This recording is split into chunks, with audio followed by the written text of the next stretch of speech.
Kita masuk di bab yang kedua, yaitu al-ilmun nafi', ilmu yang bermanfaat. Hadisnya an Jabir, dari Jabir bin Abdullah, putranya Abdullah radhiyallahu anhuma, semoga Allah meridhai keduanya. Qala, beliau berkata, qala Rasulullah bersabda sallallahu alaihi wasallam, salullaha ilman nafi'an. Sabdanya Rasulullah, salullaha, mintalah kepada Allah, ilman nafi'an, ilmu yang bermanfaat.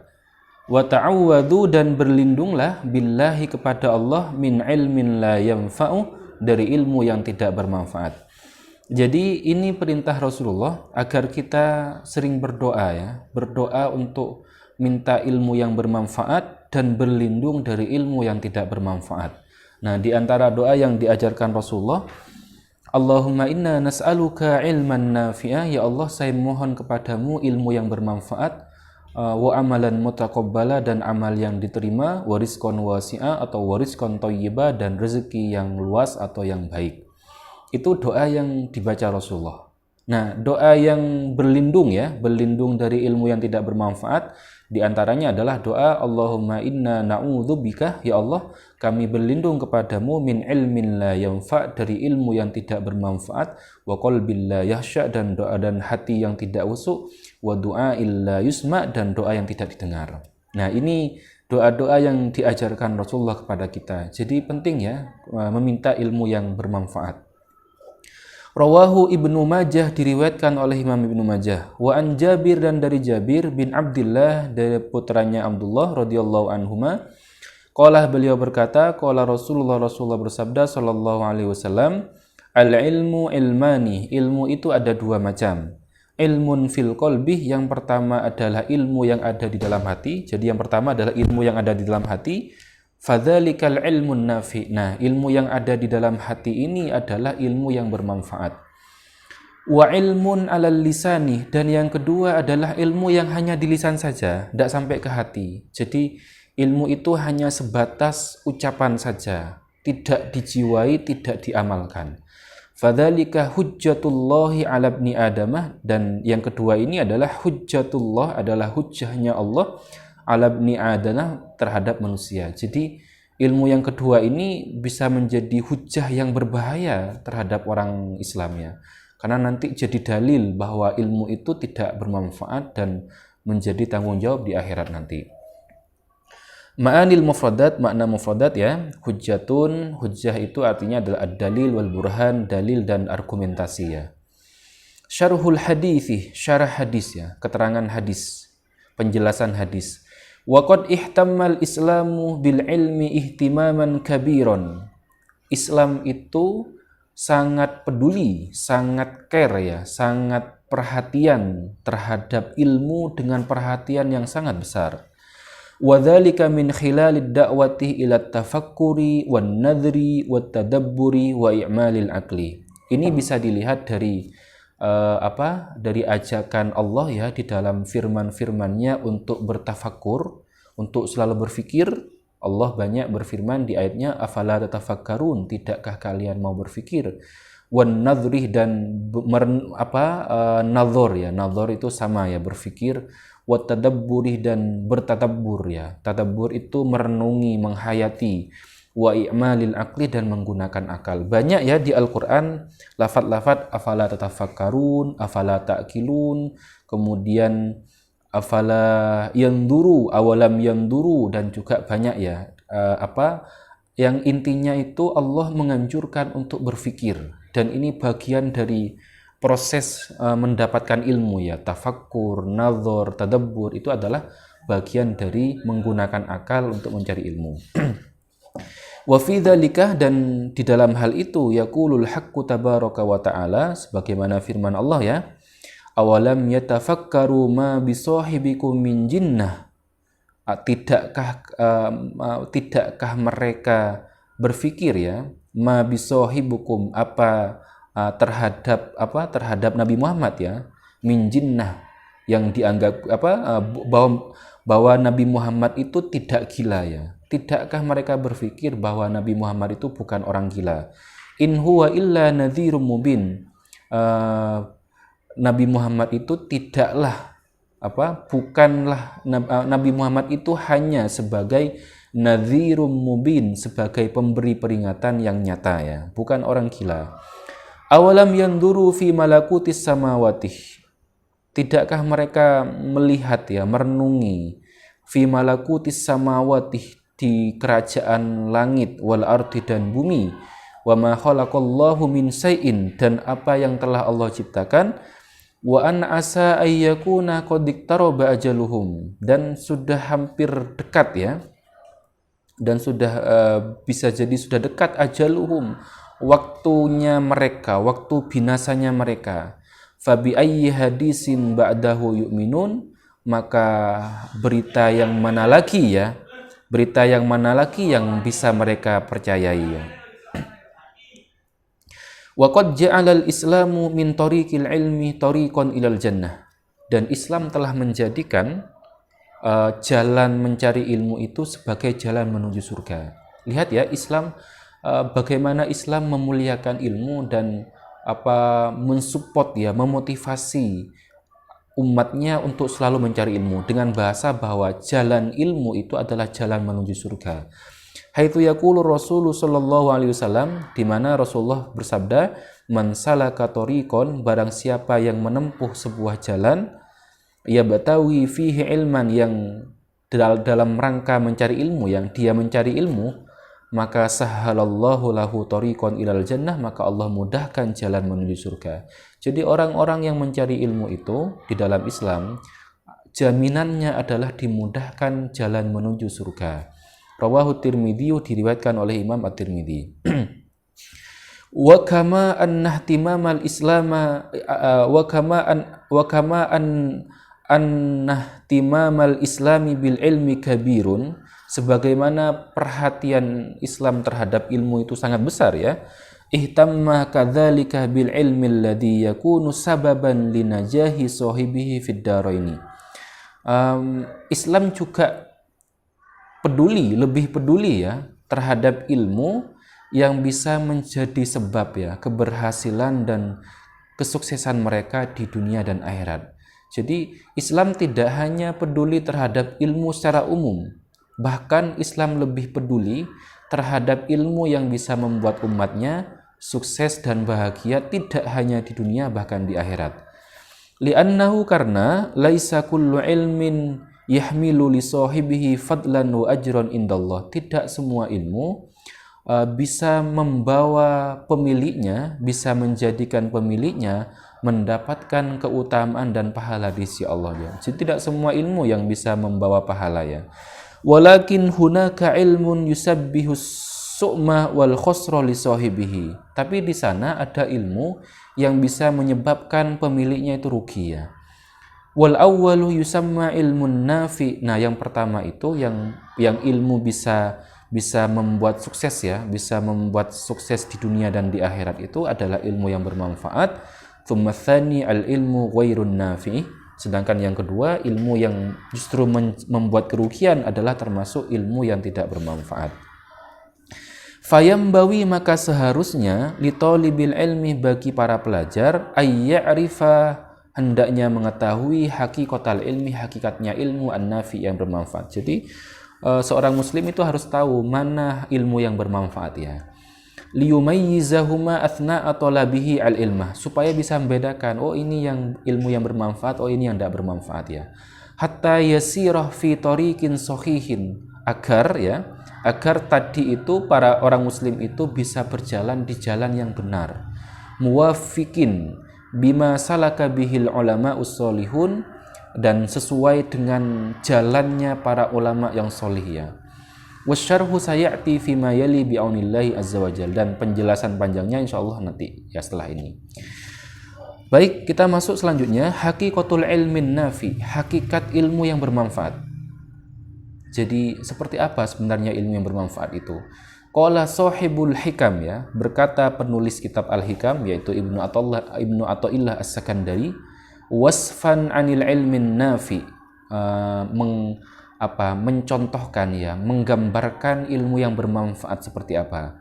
Biqaulihi al ilmun nafi, katanya penulis kitab Al-Hikam, yaitu Imam Ibnu Athaillah As-Sakandari ya, al-ilmun nafi'u, ilmu yang bermanfaat itu huwallazi yambasitu fis suduri syi'a'uhu, adalah ilmu yang memancar ya, yang cahayanya memancar di hati ya. Jadi hatinya lapang ya.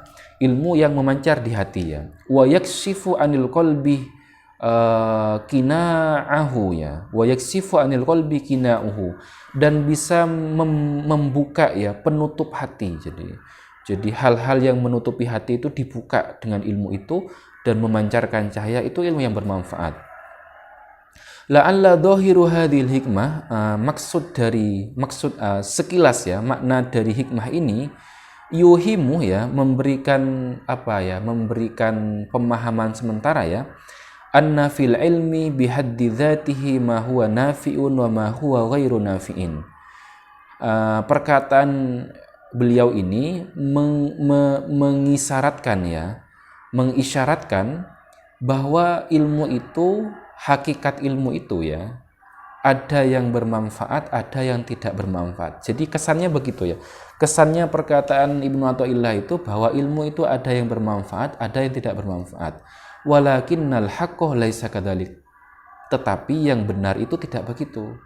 Bahwa yang benar itu pemahamannya bukan begitu. Bagaimana yang benar adalah al-ilmu min haitsu huwa idrakus syai' ala ma huwa alaih. Ilmu yang pada hakikatnya adalah mengetahui suatu yang fakta ya, yang sebenarnya, nafi'un daiman wa marghubun fihi min kullil ahwal. Bahwa ilmu itu yang sebenarnya adalah bermanfaat seluruhnya. Jadi semua itu ilmu bermanfaat dan bahkan disukai dan dicari ya, dalam kondisi apapun ya. Jadi yang benar itu semua ilmu itu bermanfaat ya, pada hakikatnya ya. Nadribu lakum misalan, yang contohnya ya, hunaka rajulun yata'ammaku fi bihari ilmi tibbi. Di sana ada orang yang mendalami ilmu kedokterannya. Tsumma ya'malu fi majal tibbi. Kemudian orang ini bekerja di bidang kedokteran ya, di kedokteran. Yu'aliju amradan nas, dan orang ini kemudian mengobati orang yang sakit, wa yasifu lahum ad-dawa'ah wa ma ila dzalika, dan memberikan obat yang pas ya. Fatab'an hadzal ilmu nafi'un, maka tentunya ilmu ini bermanfaat yang jelas. Tsumma madza arad. Jadi contoh lainnya misalkan ya, saya kasih contoh yang mungkin tidak lumrah ya. Belajar ilmu sihir ya. Ilmu sihir itu hakikatnya adalah ilmu yang bermanfaat sebenarnya ya. Contohnya ketika dia belajar ilmu sihir, dia belajar cara orang menyihir orang dan bagaimana sihir itu bekerja. Kemudian orang ini menggunakan ilmunya untuk menangkal sihir ya, karena dia sudah tahu cara sihir bekerja, maka dia kemudian dia membuat channel YouTube misalkan ya, bagaimana membongkar cara kerja sihir, sehingga orang-orang jadi tahu bagaimana sihir bekerja. Kemudian yang kedua misalkan dia juga memberikan tips ya, bagaimana terhindar dari sihir dengan cara kerjanya begitu.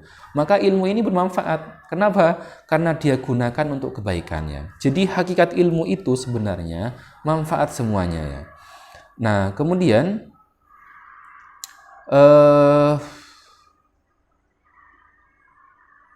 summa madza arada Ibnu Athaillah. Terus apa kemudian yang dimaksud oleh Imam Ibnu Athaillah di tadi itu ya? Fi taqsimihi li ilmi nafi'an wa ghairi nafi'. Apa maksudnya beliau membagi ilmu itu manfaat dan tidak manfaat? Terus apa maksudnya ya? Kalau ternyata semua ilmu itu bermanfaat ya, kalau ternyata hakikat semua ilmu itu bermanfaat, apa kemudian maksudnya? Wal jawabannya adalah anna hadat taksimah, pembagian ini laisa nadiron ilal ilmi dzatihi, bukan berdasarkan ilmu zatnya ilmu ya, bukan berdasarkan ilmu pada asalnya ya. Li'annal ilma kulluhu nafi'un, karena ilmu itu pada dasarnya adalah bermanfaat semuanya. Wa innama huwa nadhirun ila qasdi man yumarisuhu. Jadi pembagian ilmu bermanfaat dan tidak bermanfaat itu hanya dilihat dari niat ya, dari niat orang yang menggunakannya. dari cara menggunakan ilmunya. Jadi dari sini kita bisa mengambil kesimpulan bahwa semua ilmu itu pada dasarnya bermanfaat. Yang kemudian menjadi tidak bermanfaat adalah cara menggunakan, tujuan menggunakannya. Kalau digunakan untuk kebaikan, maka ilmu itu bermanfaat. Kalau digunakan untuk yang tidak baik, maka menjadi tidak bermanfaat. Gitu ya poinnya ya. Faman kana qasduhu bil ilmi alladhi yata'allamuhu aw yu'allimuhu muttafiqan ma'a mizani syar'i wa hadihi.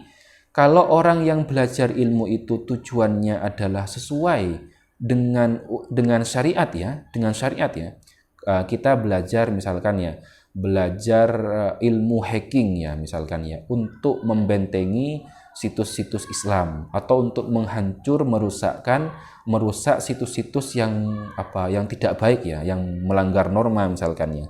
Nah, itu kan tujuannya baik ya. Fahuwa bin nisbati ila qasdihi ilmun nafi. Nah, itu kaitannya dengan tujuannya, maka ilmunya bermanfaat.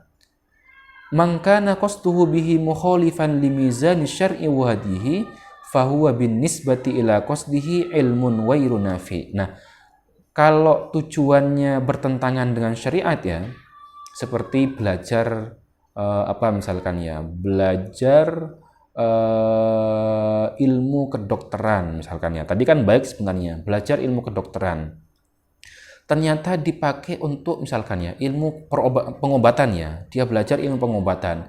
Kemudian dia belajar ilmu pengobatan itu, ilmunya dipakai untuk meracik obat yang bisa membahayakan orang misalkan ya. Nah, itu menjadi ilmu yang tidak bermanfaat akhirnya.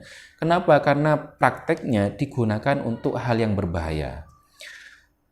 Jadi begitu ya. Wa amma mizanu syar'i. Nah, ukuran syariat itu ya, ukuran timbangan syariat, barometer syariat itu dalam ilmu itu falaisa nadhiron illa ila ma yuqarribul abduh ila ma'rifatillahi wa yaziduhu iltizaman biyadihi. Jadi ukurannya adalah ilmu itu, ilmu yang bermanfaat adalah ilmu yang bisa mendekatkan hambanya kepada Allah ya, bisa menambahkan hidayahnya ya.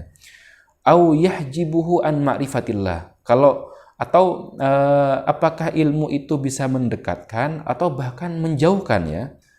Jadi ukurannya di situ ya. Ukuran ilmu bermanfaat atau enggak adalah apakah ilmu itu mendekatkan kepada Allah atau bahkan justru menjauhkan pada Allah. Kalau mendekatkan pada Allah berarti ilmunya baik, kalau menjauhkan kepada Allah berarti ilmunya tidak bermanfaat.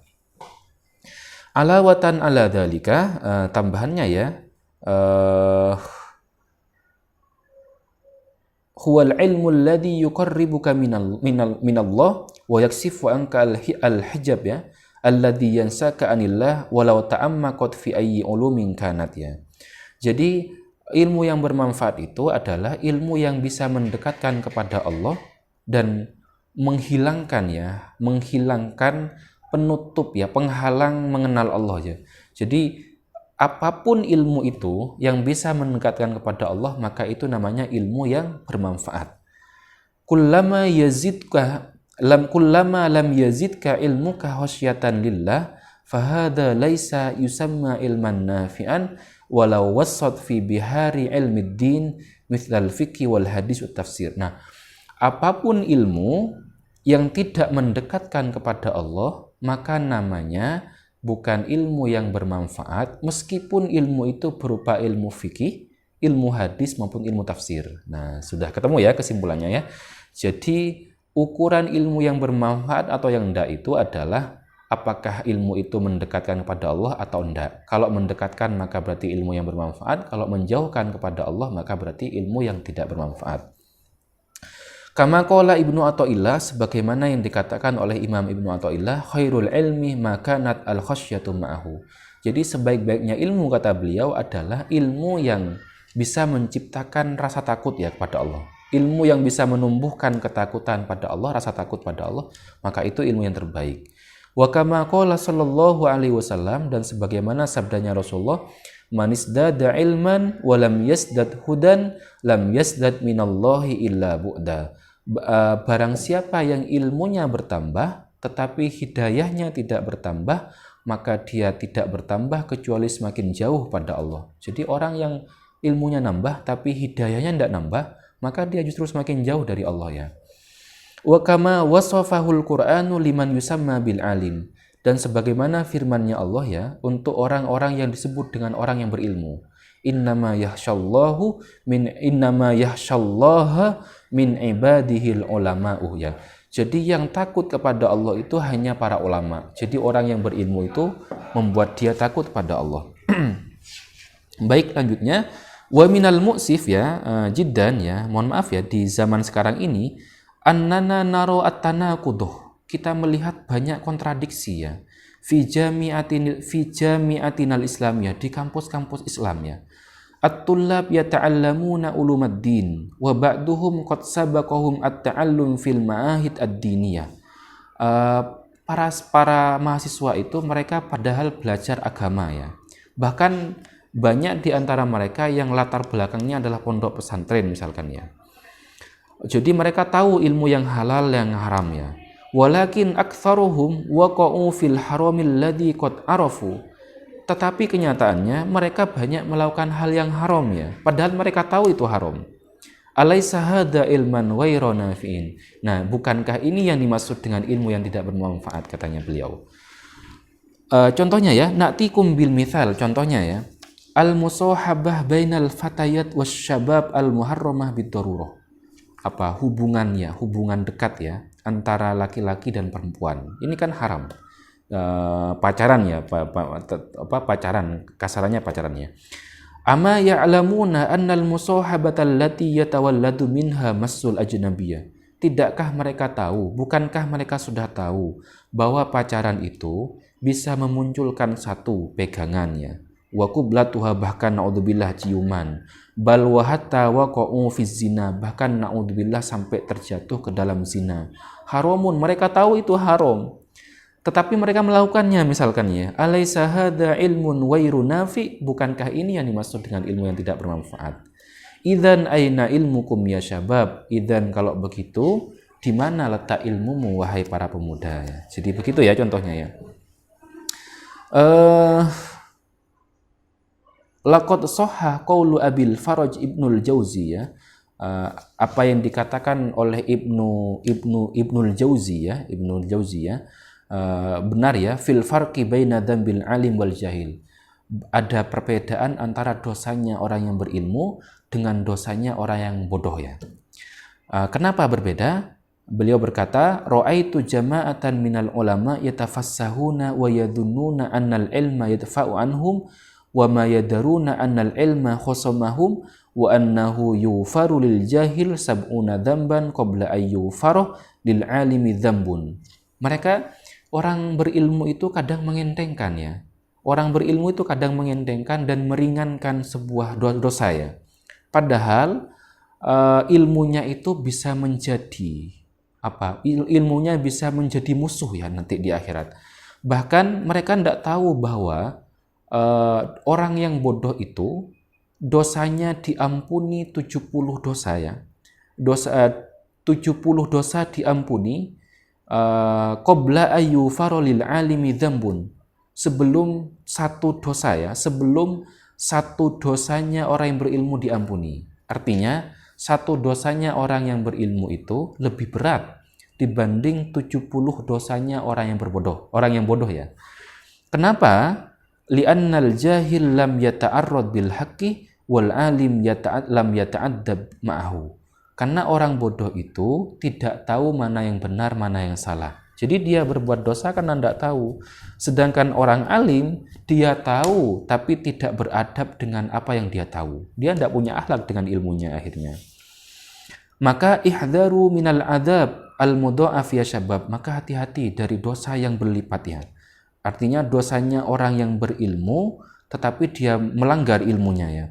Faqad qala al-Ghazali, Imam Ghazali berkata di dalam Ihya, wa innama yudha'afu adzabul alim fi ma'siyatihi, dosanya orang yang berilmu itu dilipat gandakan ya, li'annahu ashamin ilmin, karena dia itu bermaksiat berdasarkan ilmunya ya. Dia punya ilmu tapi bermaksiat, maka dosanya dilipat gandakan akhirnya. Wa kadzalika asyara ilaihil Mustafa, dan sebagaimana sabdanya Rasulullah ya, inna asyaddan nasi adzaban, sesungguhnya paling dahsyatnya ya dosanya seorang manusia yaumal kiamati, pada hari kiamat, alimun lam yanfa'hu Allahu biilmihi, adalah orang yang berilmu yang ilmunya tidak bermanfaat ya. Jadi dosa yang paling dahsyat nanti di hari kiamat adalah dosanya orang yang berilmu yang ilmunya tidak manfaat. Ya, dia melanggar ilmunya ya. Tadzakkaru ayyuhat thalabah, ingatlah wahai para mahasiswa, anna isyanal alim wa fusuqahu dalilun ala annana na'isu fi akhir zaman. Dosanya orang yang berilmu, orang yang punya ilmu tapi berdosa ya, dia melanggar ilmunya, itu adalah indikator atau tanda-tanda akhir zaman. Sebagaimana sabdanya Rasulullah, yakunu fi akhir zaman, nanti pada akhir zaman akan ada ubadun juhal, orang yang bodoh tapi ahli ibadah, wa ulamaun fusakun, orang yang alim tapi banyak dosanya, tapi fasik ya.